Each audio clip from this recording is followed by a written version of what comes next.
Bienvenue à l'Écomusée du Tiers-Monde.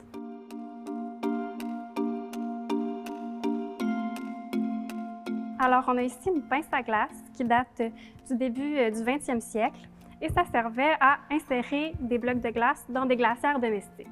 Et on a une glacière domestique dans notre exposition permanente ici à l'Écomusée. Alors, évidemment, à l'époque, on n'avait pas de réfrigérateur ni de congélateur, mais c'était quand même très important de conserver les aliments. Donc, il s'est développé toute une activité commerciale autour de la glace naturelle. Et cette glace naturelle-là, on allait la chercher sur les cours d'eau gelés en hiver. Donc, dans les lacs, les fleuves et même, en fait, le fleuve Saint-Laurent tout près d'ici. Alors, cette industrie-là a employé des milliers de personnes en Amérique du Nord pendant le 19e siècle et le 20e siècle.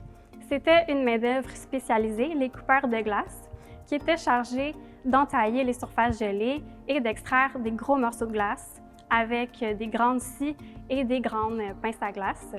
Donc ensuite, ces blocs de glace-là étaient entreposés dans des entrepôts avec du brin de scie et de la paille pour éviter la fonte. Et ensuite, les blocs étaient prêts pour la vente à domicile par des marchands de glace ou même pour l'exportation. Évidemment, avec l'arrivée du réfrigérateur et avec la montée en popularité de la glace artificielle, le commerce de la glace naturelle va entrer dans une période de déclin et on va voir de moins en moins des pinces à glace comme ça dans les maisons.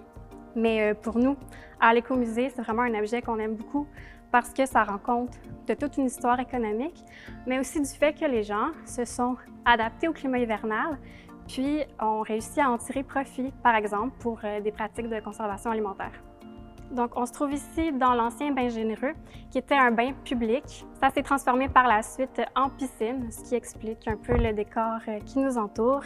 Donc, ici à l'Écomusée, on est un musée d'histoire et un musée citoyen. On s'intéresse particulièrement à l'histoire du Centre-Sud, donc à sa communauté.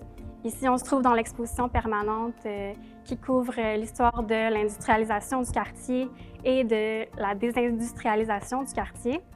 On s'intéresse beaucoup là, aux gens qui passent ici dans le Centre-Sud et on s'intéresse aux histoires des gens là, comme vous et moi.